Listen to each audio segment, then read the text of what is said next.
coming up on The Source. Ongoing pandemic, right? And I'm not talking about COVID. I'm talking about the gun violence that we're seeing on our streets. Or they wanted to change it to work it so it worked for their agenda instead of truly working towards the community. The help from the city is just not there. The police rights has really overtaken all rights. They get to do what they want to do. Because I'm tired of our children missing out and getting lack of education because people tend not to care. You shut down one school, all 47 of those schools should have been shut down until you handled this. That's right.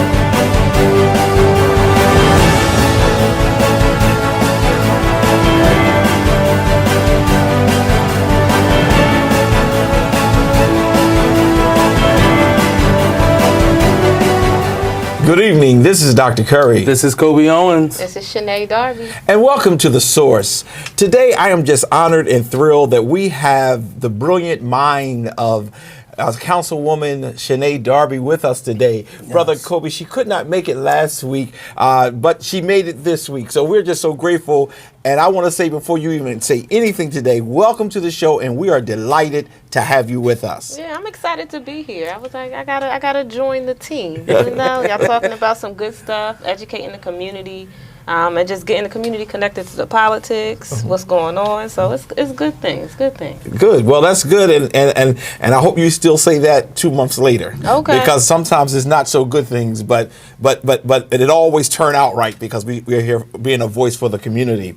Well, today, and I want you to join in and be a part of this conversation, and I also ask that you not, let us overpower you, which I know Shanae Darby is not going to let that happen.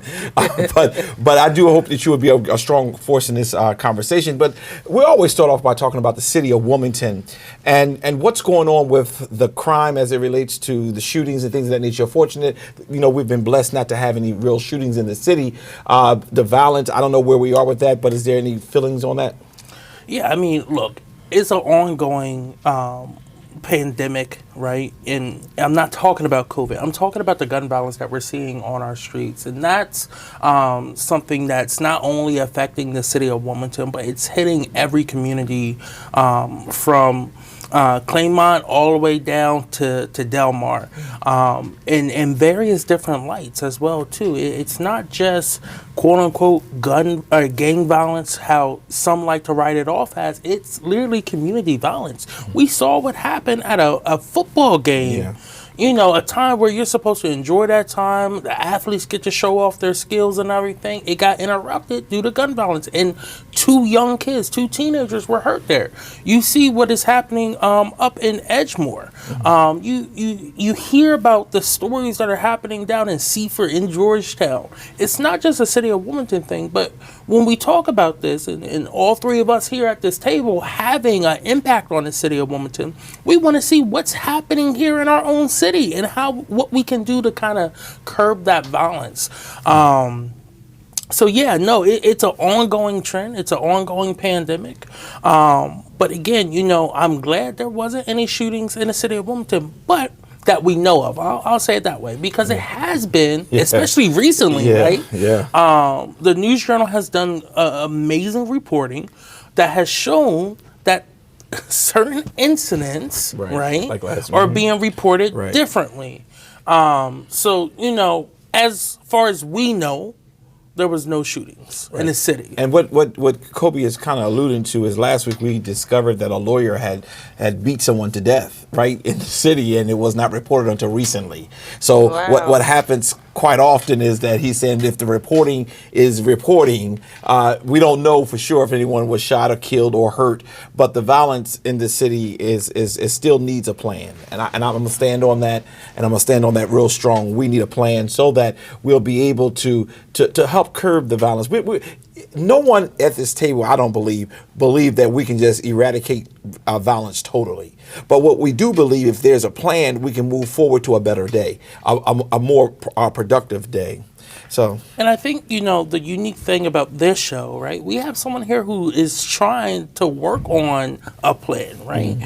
You proposed a Office of Violence Prevention, which, fell on deaf ears when it came to the mayor's budget, right? Or they wanted to change it to work it so it worked for their agenda instead of truly working towards the community. And I know you could talk more on that.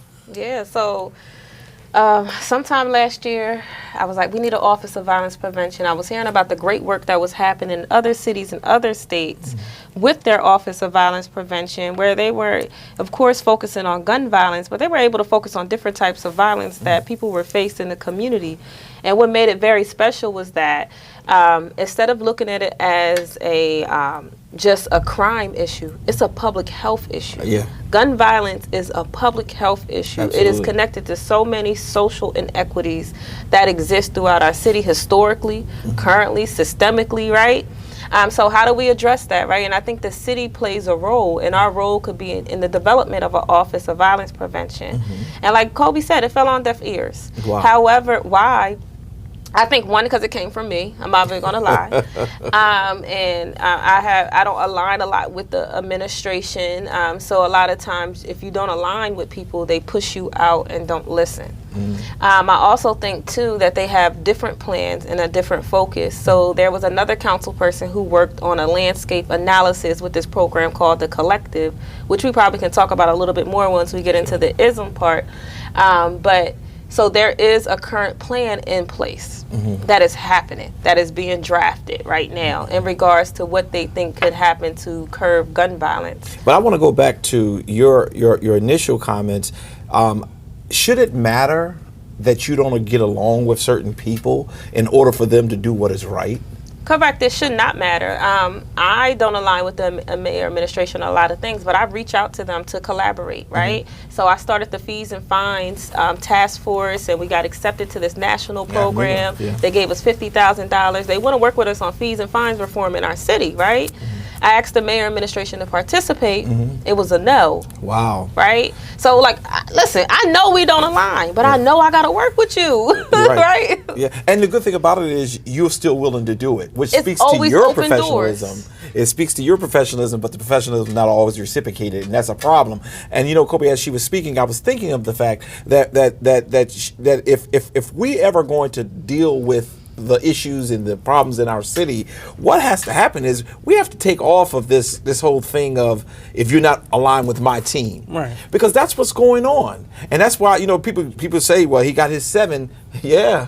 Does he really care? He does, and the thing is, and I've said it before, you have to put your egos to the side, you have to put your biases to the side, and get to the root cause of what's causing this. And you can't do that when you have all that additional baggage on you. You really can't, right? And if you listen to what Shanae said, then I didn't mean to cut you off, but she just said she went out, she found a grant or whatever to help with your plan, which it was funded, but the help from the city is just not there. Right. And, that's one person dropping their ego and saying, look, let's roll up our sleeves and get something done. We may not align, but let's work together. Right. But it takes two. Yes. It takes two. Yeah. And until the other side's willing to say, look, this is a glaring issue. I don't care how many articles you have your team try to push out saying that Wilmington's the best place to retire. Wilmington is the best vacation place.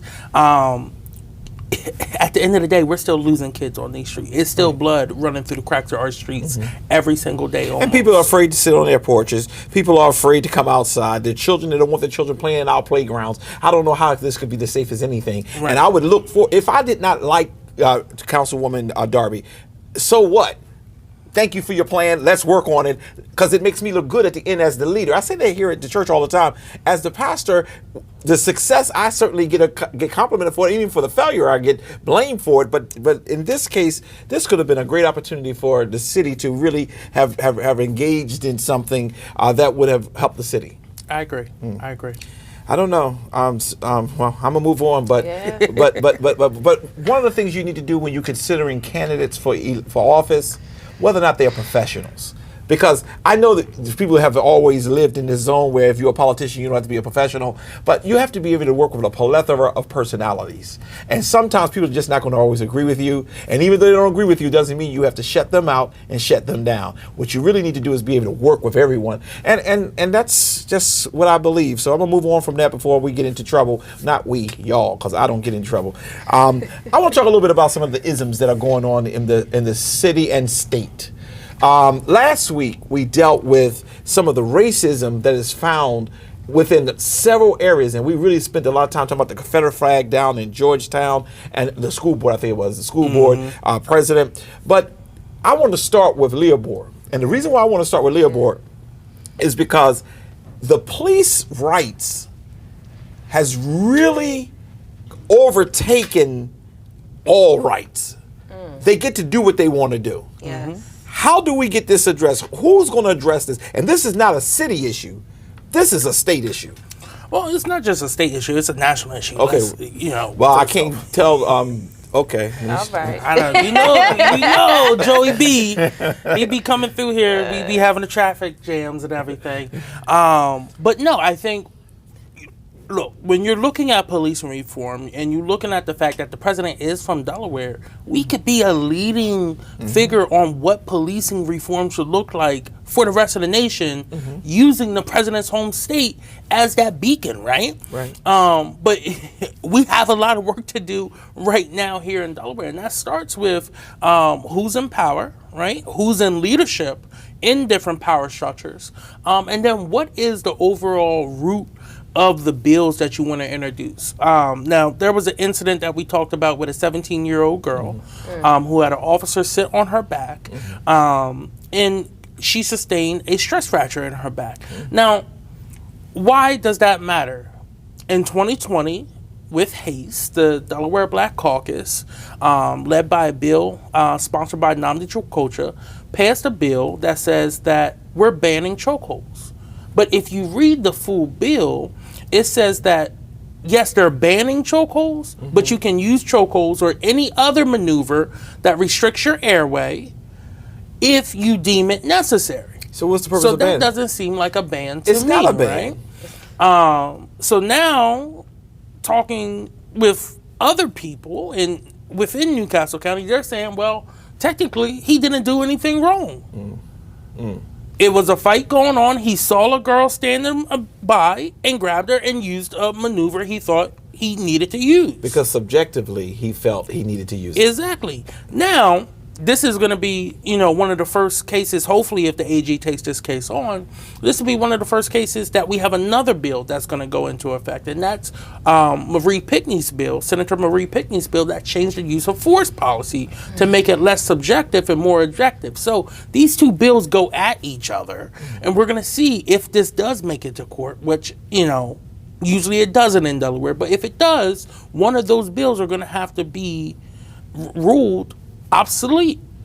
But let's go back to the how you say his name? Chukwuka. Let's go back to his bill. He put in legislation that you could not use chokeholds. Yes. He put an exception there. Yes. Help me with the exception, because the exception is subjective. Yeah, I can't help you. It is what it is. I mean, listen, all I have to say is I felt I needed to do it. I'm legal. Why did they put the bill in? Well, again, it's who backs you, right? So he has always had a very good working relationship with the FOP. Also, he looks like a savior in both communities, right? Because the FOP knew that there was no teeth in it, and the community that always get these chokeholds felt like, oh, he was our hero, right? But then when they got pushback, the FOP came out and said, whoa, we don't teach these maneuvers anyway, but if we can use them now, okay.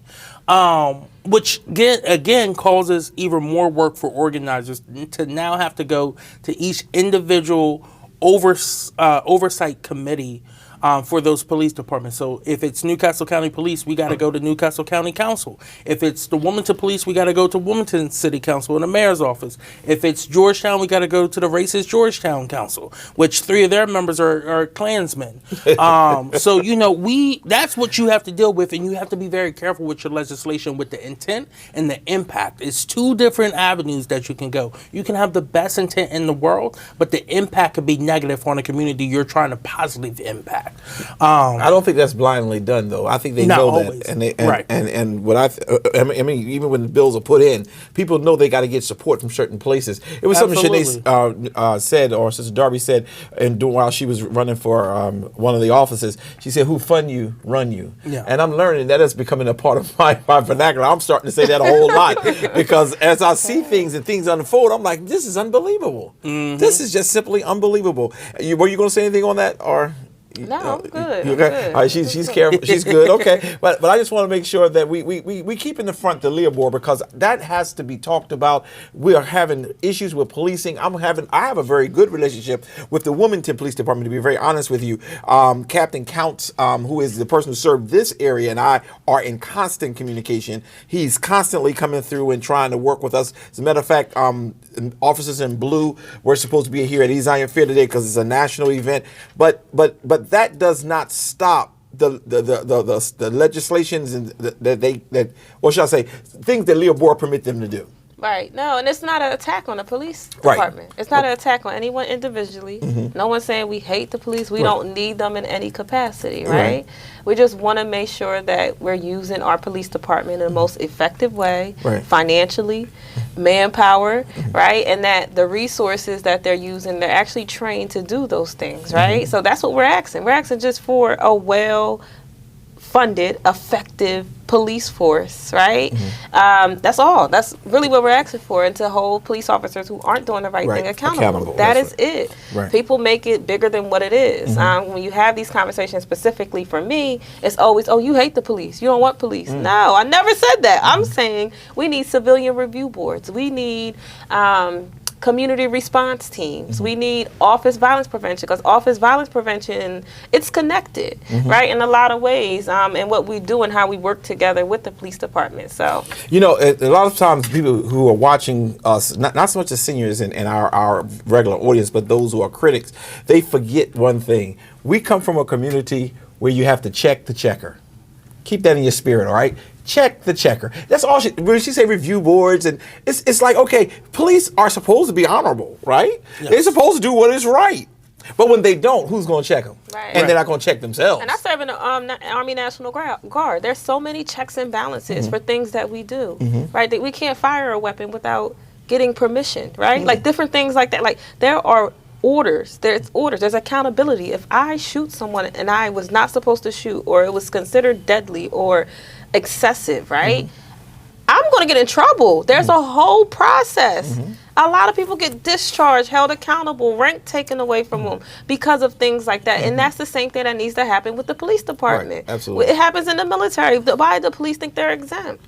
Because we got people who hide and allow Leo Board to continue to live. Right, and it's not just the National Guard; it's other public employees. All public employees. When you look at Delaware Leo Board, Delaware's Leo Board is the worst in the nation when it comes to transparency. They do not want the public or public entities such as ACLU, NAACP, Urban League. They don't want these groups or oversight boards, period, to be able to investigate them, review their policies or anything. It's very, very behind closed doors. Police investigate police, and because they believe they're the only ones who can understand the thinking that has to go through an officer's head. Oh, come on, be real. Be real. I mean, I'm sorry. I almost said other things. It's a shame. It's a shame. We need to be able to hold everyone accountable. And you said other public offices. No, private ones too. Because at East Zion Fair, we have policies, we have rules, we have regulations. You can't just do what you want to do. That's what. So for anyone to believe that it's for the public, no, it's for the private too. And if we all have standards and things that we have to follow, so should the police. They can be my dad. a 46-year police officer, was a captain in Philadelphia in the 17th district, the 22nd district, and let me be very honest with you, he don't like some of the things that he's seeing. Oh, absolutely. But here's the thing, right? If they came to us today and said you can only get one thing possible to clean up all police brutality, the one thing I would ask for is get rid of qualified immunity. Wow. Because if you get rid of qualified immunity, you can still have Leah Board.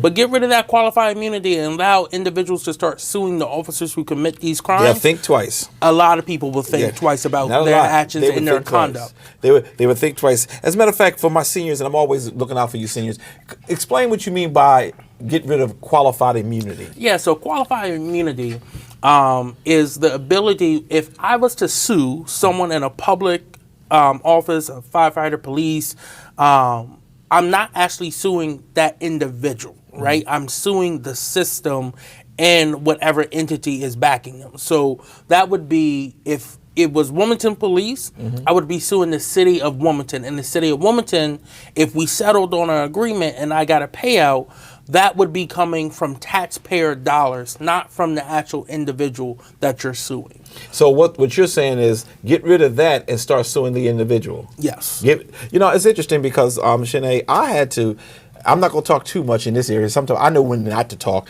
but I had to get insurance on my mouth. Because as a pastor, I could say certain things that clashes with this cancel culture community now that could cause me to not have my little home that I have. So I had to get insurance. So why do they get immune? If I can hurt somebody verbally and they are hurting people physically, why should they have that immunity? No, I mean, honestly, I don't think they should. But if, again, I understand why it was put in place, right? But it has been abused to this point. And now you get injured, you get hurt, or you lose the loved one, and then it's your own taxpayer dollars paying you for your loss, which isn't fair, right? And if they're not going to hold the ones who commit these crimes accountable and put them in jail where they belong, then you have an issue. What are you really getting out of this? Did you hear about the police officer who was a state trooper, I think it's in the Texas schools, where she resigned from being a state trooper, but now she's protecting the schools where Verotny School, it came with out with the shooting happened. She was one of the first police officers to arrive, and they got her on tape saying that if my child was in there, yes, I would have went in. But yet you didn't go in because it was somebody else's child. But she was able to leave the state police, and now she works for the school police, and she's able to do this without any problem. I have a problem with the whole bill. But I agree with you. If we can start suing people for what they do wrong, it will certainly create a problem. Maryland, our neighboring state, they repealed Leah Board altogether. We asking for just a 2, 3, 4 but things. Every time we bring that up, people act like that ain't true. That ain't true. It is true. It's true. They put the work in and they repealed it. Yeah. It wasn't, we want a little reform. No, we're done. Yeah. With a Republican governor. I was great. You took that love off, but that's what I love about the show. With a Republican governor, but you had people who were serious, who were serious about this, and they were not going to take it anymore. And which tells me you could be a part of whatever party. When you are serious about an issue, you shouldn't have to continue to take it. I agree with you. And that effort was led by Senator Jill Carter.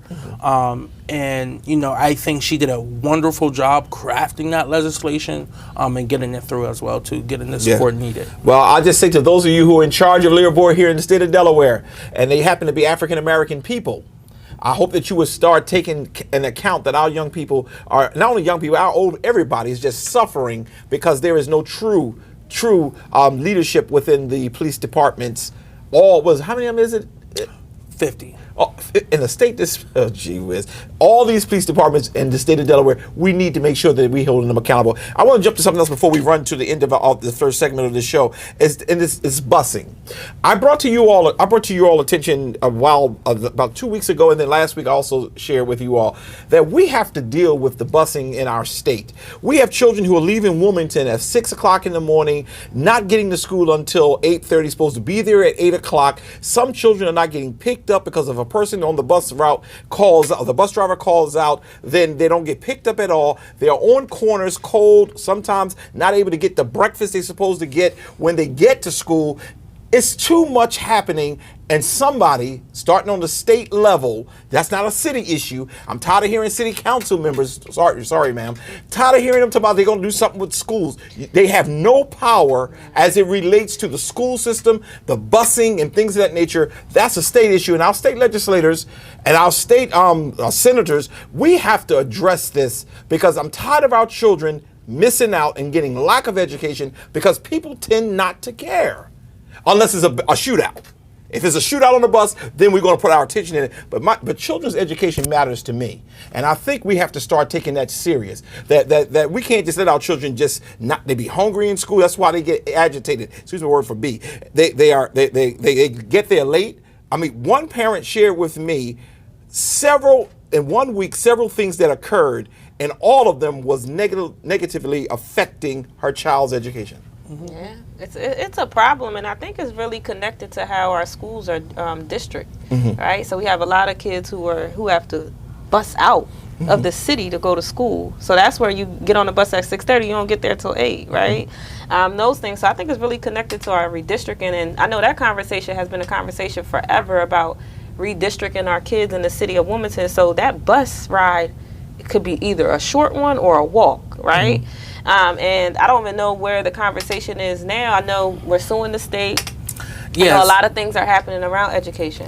So the lawsuit with the state, the opportunity funds, that's in the works. That's what has kind of led to the groundwork of the Wilmington Learning Collaborative. Okay. The Wilmington Learning Collaborative is picking up steam right now, and I really want to give a shout out. I know it's Governor Carney's initiative, but the three women who represent the city of Wilmington on Red Clay, Christina, and Brandywine School District, Dr. Perry, Alethea Smith-Tucker, and Dr. Adriana Bohm, have taken that and has run away with it, trying to make it the best possible for our students here in the city. We saw the numbers that was released that stated that in Brandywine School District, that the kids who go to Harlan are almost 20 points behind in reading and math proficiency. Students in the same grade level, in the same school district, but in the county side of things, right? So looking at what we can do here. Now, there is another discussion going on, and that's the Reading Consortium, which has been WEAC, all these different task force names. It seems as though every other year they're coming out with a new one, or every few years they're coming out with a new one. They produce a very nice book, but we haven't seen anything happen there, right? This is the same discussion that has been happening since they broke up the Wilmington School District. And I know if Jay was here, Jay would be going crazy right now. Because Jay, you look at, we had a Wilmington School District. They broke it up. They consolidated Red Clay. They broke us up into 5 school districts. Newark, Dover, Seaford, none of them were broken up that way. Georgetown, none of them are broken up that way. We are one of actually, I think of all 50 states, we're the only large city broken up into multiple school districts the way we are right now, not accounting VOTEC school districts, right?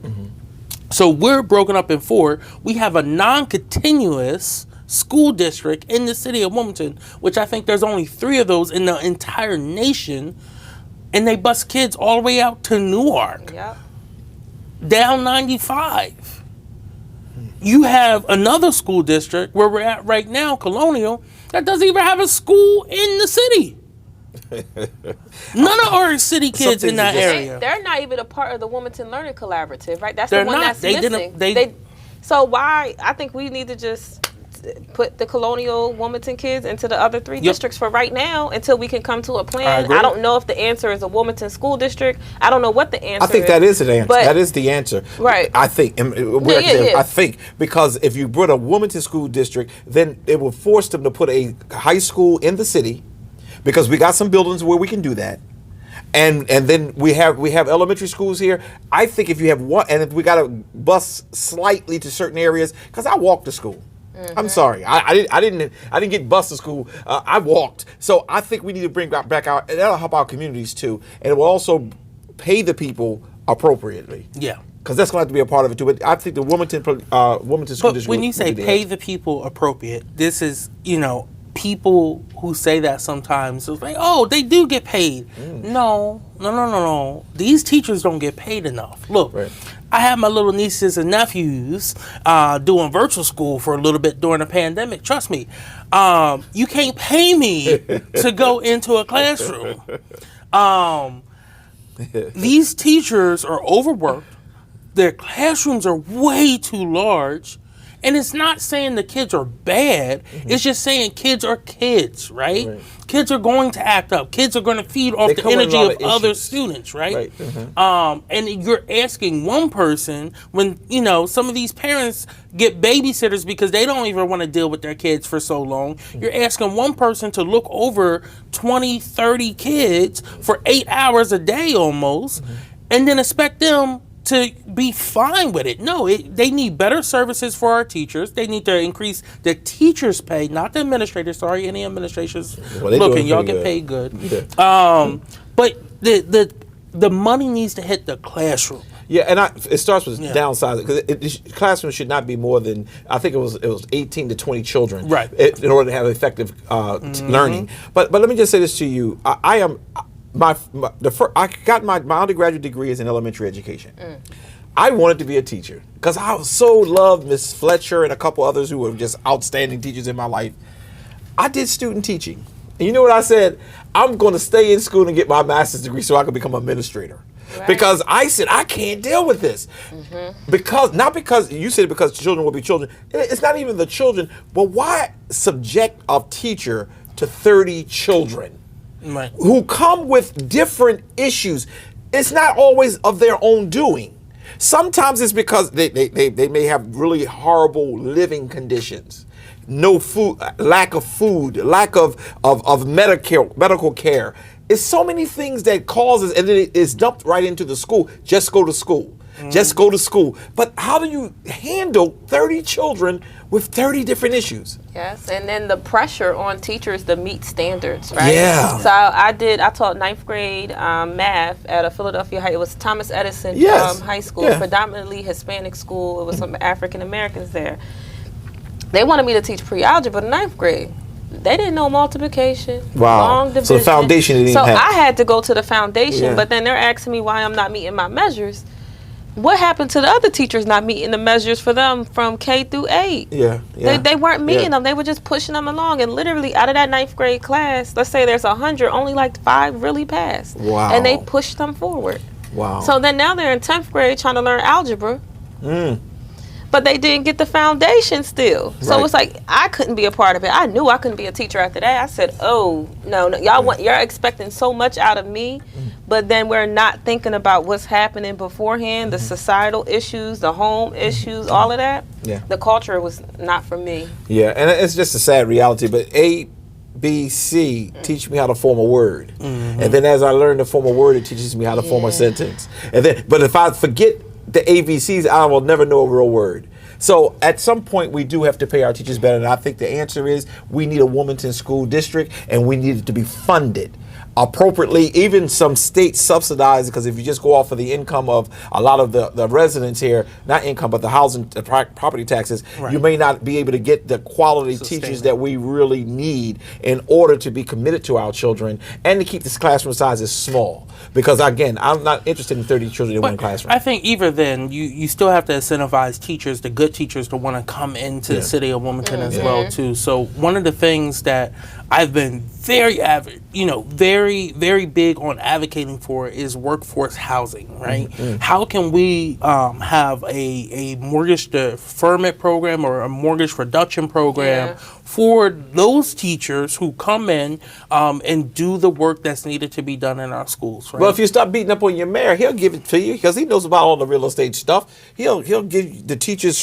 free housing in one of his people's buildings. That doesn't fit into the plan. He only believes in free for Bacchini, but Well, we're going to re-elect him so he can bring Bracini to give the teachers psych. We'll be right back.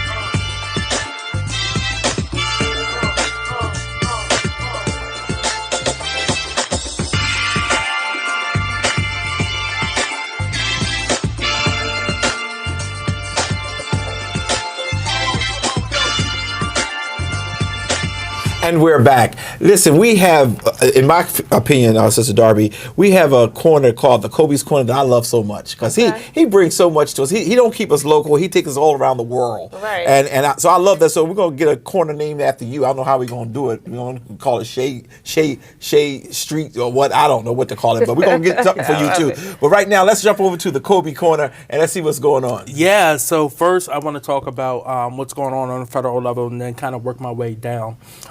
So earlier this week on Wednesday, the federal courts of appeal ruled that a program that protects hundreds of thousands of young immigrants from deportation was unlawful, right? Under the Obama administration, they created the Deferred Action Program, which is DACA, right? It's known as DACA, and it's supposed to protect young children who's brought over here by their parents, who really had nothing to do in the decision making of crossing the border, right? But want to be here, have can go get an education, can get jobs and everything. The Fifth Circuit, which is a very conservative-leaning circuit of the Court of Appeals, has ruled that parts of it. Right, parts of it is unconstitutional or unlawful. Now, what does this mean? As of right now, the program is still standing, which means if you are a DACA recipient, you can still renew your paperwork. If you're new here, though, it has been put on hold. And the next place this would go is the Supreme Court, which has a 6-3 ruling, right? It's conservative leaning. So it's very difficult in times like this. And this is why voting is so important, right? You're not just voting for administrators like the president or like a governor. You're voting for everyone that person will appoint as well too, and the decisions they will make. And some of these are 10-year appointments, some of these are lifetime appointments, especially to federal courts as well too. So it has a huge impact on what we're doing. Now, you saw that's why Donald Trump put such a big emphasis in 2016 on the Supreme Court seat, and then he got to pick three people to be on the Supreme Court. And I'm going to be talking a lot about the court system today because now they are in their new 9-month term, right? We saw for the first time a black woman seated on the Supreme Court in Ketanji Brown Jackson as the newest Associate Justice, which is historic in its own feat, but this is going to be one heck of a historic 9 months with so many impactful cases now coming forth to this Supreme Court. So I'm pretty sure this will be elevated to the Supreme Court. Next on my docket. Before you go to your next thing, I do want to say it's going to be such a big thing with the Supreme Court because a lot of it is cultural issues, and with a lot of stuff. I'm going to be interested to hear her opinion, Tandra Brown's opinion on her dissent, because I know they're going to lean. They're going to just wipe out certain rights of people. They've already done one that created major problems. So it's going to be interesting to see it. I'm sorry. Right, and in one of her first cases, Ketanji Brown Jackson, she spoke out against and responded this is my next point. About voting rights, right? Which I think is so critical, especially where we know how important voting is in the black community, especially with black women. But there is a case right now being heard in front of the Supreme Court about Alabama's voting rights and the gerrymandering that happened. The Voting Rights Act says that you can't just erase black districts, right? Or majority districts. But what has happened and what these strategists have used during these redistricting times is they have pit super and saturated districts together, right? So super minority districts. So where a state should qualify to have 2 minority majority districts, they're now using all different type of data points and everything. The lines look crazy.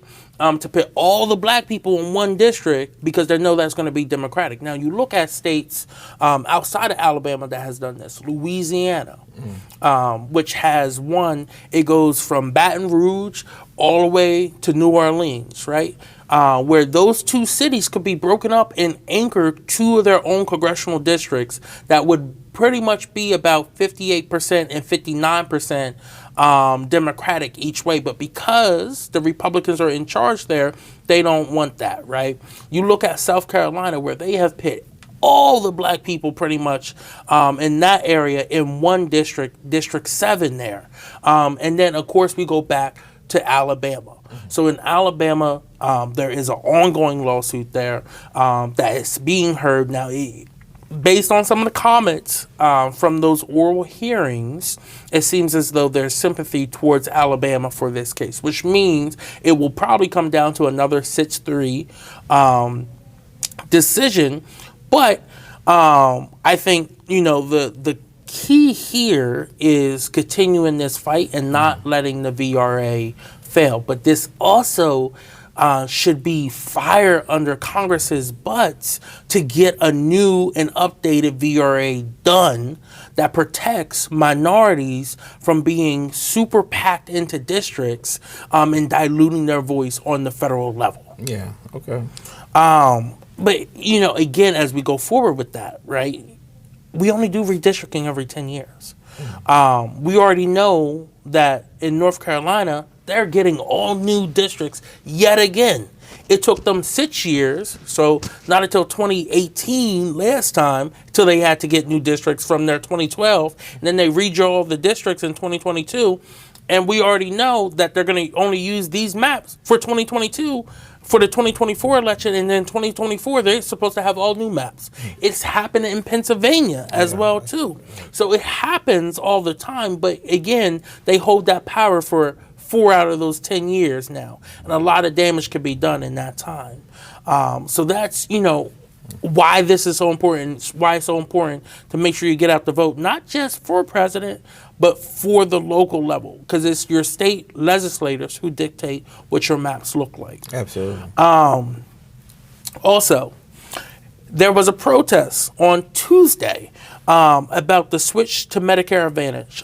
There was a bill that was passed in the General Assembly that switches state retirees' medical plan, right? This is the state of Delaware. State of Delaware, okay. Yes.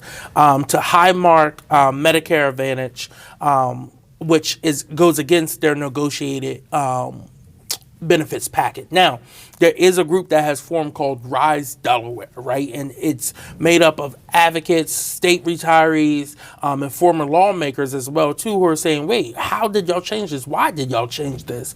This is not, how we want our healthcare to be set up. As of right now, they have no co-pays, right? They have no co-insurance, no co-cost sharing, none of that. And they were told when this first passed, only some things were going to change, right? But how many is some things, right? Some things, in my mind, is maybe 5 or 6, right? No, it was 2,030 things have changed that now will require them to have to pay out of pocket on, right? Wow. 2,030 things. Come on now. Yeah. Come on. So many retirees are speaking out on this. The decision was made by the state's Employee Benefits Committee. So, they're pushing back as hard as possible. And again, the people affected by this, there's about 30,000 state retirees. The state is our largest employer. These are teachers, people who work for the government, all over the place. So they're very upset about this. Do they have any power to do anything? They don't. No, you're good. I was going to say, so on the General Assembly, who's on this committee? So the committee itself is appointees by the governor. Okay. And then the General Assembly passes the budget that approves all this type of stuff. So JFC is that commanding. Did they say the purpose, like why they wanted to switch it to Medicare Advantage? From my understanding, it's saving money for the state. Oh, okay. Saving money for the state. Right. Yes. At the expense of the people. I get it. Okay. Yeah. But how much money, did they say how much money it was going to be saving? No. Because that always bothered me when people give a blanket, we're going to be saving money. Yeah. But if it ain't worth the headache of me now having to pay thousands of dollars, then we don't mind you spending that extra money. You spend it on loose things anyway. Right. Well, yeah, I mean, they can spend it on all the lawsuits they get. But, let me get to my last point. Going back to schools, actually, I'm going to add another point too. But going back to schools, earlier this week, there was a report that came out that stated that 47 of our schools have lead in their water. 47 increased lead. Yeah. And one school in Colonial School District was so bad they had to shut the school down. Now the school themselves already have recognized the issues and has been pushing water bottles for the kids. But this is an issue. 47 schools. And of course, when the list first came out, immediately I was said, let me go to the schools that's right up the block from me, Harlan and PS. But as I was looking at those schools, I noticed a lot of the kids who I work with go to some of these schools. And the fact that, yes, this report's out now, what are you doing? You shut down one school, all 47 of those schools should have been shut down until you handled this. That's right. And didn't the report say they were suggesting bottled water for one of the schools? For another school, yes. And it's the Wilton School was the one that it was tested in 25 different areas, and the school was tested, and all of them failed. Have the parents been notified? That I don't know. Okay. Our State Board of Education, I sent an email the other day and have yet to hear back from any of them. Also sent an email to the Secretary of Education and haven't heard back from his office yet. And the parents need to be notified. Yeah, right, right. Your comment is very, but see, because what they're doing is they expect, well, it was in the press. No, they need to be notified that this is going on because their child could have some issues going on because they're drinking the water. It's interesting because even the food service group here in Delaware, we have the food service for daycares and things of that nature. You can't purchase water with their funding. So that means you subject children to have to drink out of these. Very few people drink out of the spigot. Yeah. And we were talking about even in the city of Wilmington how it is not in control like it needs to be. This is horrible. And I do want to get an answer on that question. Has the parents been notified? And one of the things, they broke it down by where they were testing in each building, right? So one of the things that really stood out was the kitchens that failed, right? Because while you may not drink out the spigot, they're using that water in the kitchen for the food. Yeah. And you can't boil lead out of water. Right. Okay. So those places like William Penn High School, the Walton School, that their kitchens failed overwhelmingly with the highest numbers. That should give you concern. And we all know the damages that lead can have on your body as an adult, but especially for someone who is still growing, right? For our kids. So again, this happened after almost a 2-year study of the water. And then my last point, I want to talk about our prison system here. Yeah. Delaware has one of the highest recidivism rates, right? If you get out, they set you up to fail and go right back in. But right now, we have an issue with overcrowding. There is the fact that people who are in prison right now, one, they don't even have the clothes that fit them, the shoes that fit them. There's not enough beds, right? And someone say, oh, it sounds like we need to create a new facility. Absolutely not. We need to allow people who have low-level, nonviolent crimes out of jail. Out of jail. The fact is, if you're using your gym, which is supposed to be for recreational, as a makeshift bedroom for people, if you have too many people in a cells that were meant for 2 people, but now have 3 and 4 people in there, that's inhumane living conditions. And that's what I want to say, and I want to stop you there because we need to make sure we're clear. It's not about a liberal agenda. It's really about humanity. It is inhumane to have people living in the conditions. He brought up the clothes. He brought up the living, sleeping conditions. It's not sanitized.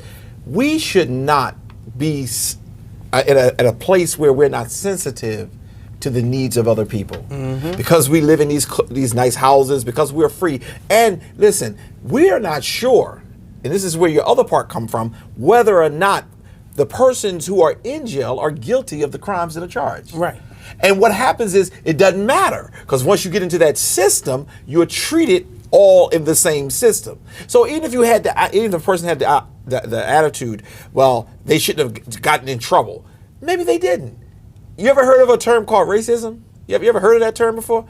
People do things to people, and then they lie on them. Emmett Till, I just always bring this up.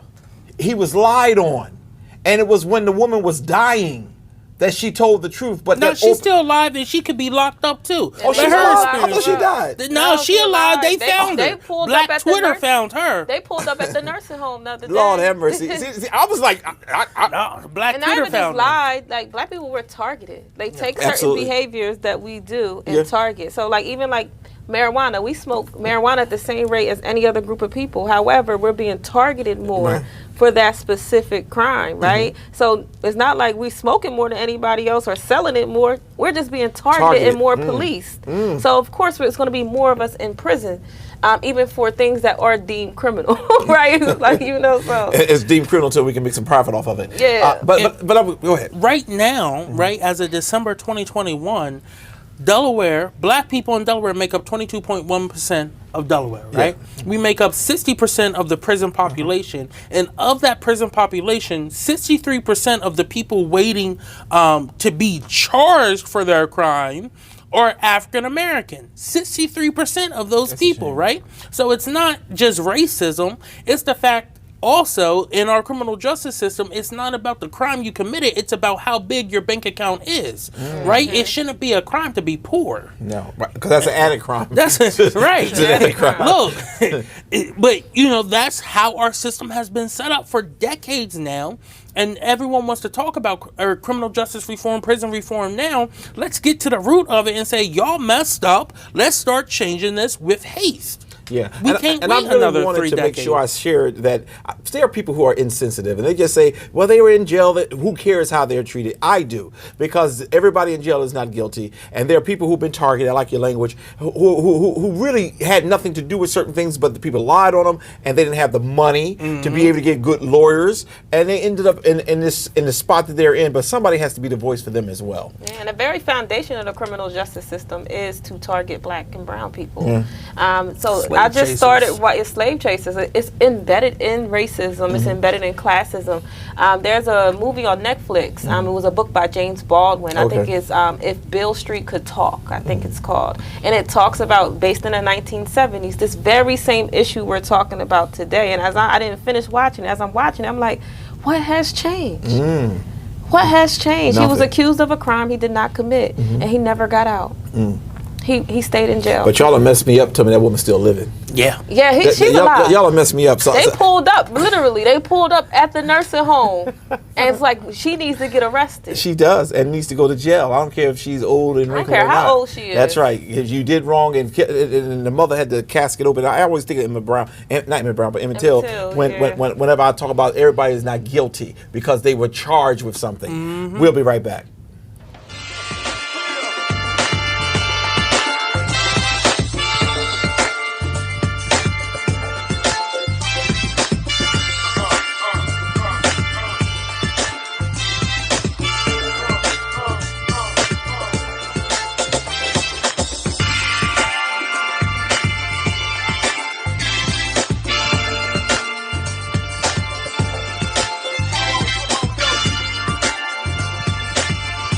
And we're back. Listen, it was a good show today, but in the silent storm section of this show today, I just want to say something. Now, on November the 9th, or November the 10th, they will close up the application process for the person who will be filling Loretta Walsh's seat. Yep. Now, I want to say this to you all, because I'm not trying to put nobody in trouble.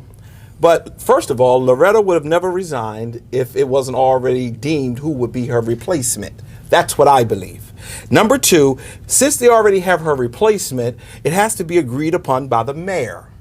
And the mayor has already selected. So all of you who may have some great aspirations to be appointed to city council, just take it from an old city preacher from Philadelphia. I don't know if you should waste your time, because the mayor already know. It's already signed, sealed, and delivered. We looked at the last time that a person was appointed to the city council through votes. But I'll tell you what we're going to do different. We're going to put up the candidates that we find out who did apply. And what we're going to do is we're going to say who voted for and against. So you, the viewers, will see it's nothing but a game and that everything is in the pocket of the mayor. Y'all say? Well, yeah, I mean, overall, it's an archaic system, right? So it should be, how it should be set up is that for the city, because the city's so democratic, it should be set up as open primary, open election, so that anyone who meets the requirements, so age, lives in a district if it's a district seat, or live in the city boundaries, and is the same party of the individual residing, should be able to run. That's how they do it in other cities. Actually, you're watching it happen right now up in Philadelphia, right? Where, people are resigning because they're running for mayor. So, that's the system that gives the power back to the voice, right, of the people, and allows them to say who they want to represent them.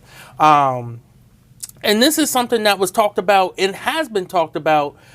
I know I've been somewhere around the process, whether I put my name in myself or just following the process for the last 6 replacements that has happened, right? It goes when Nnamdi first got elected to the state house, they had to replace him, and that's how Linda Gray got there. But originally, they thought Al Mills was going to get it. Before that, it was when Stephanie Bolden left in 2012 to go to the state house.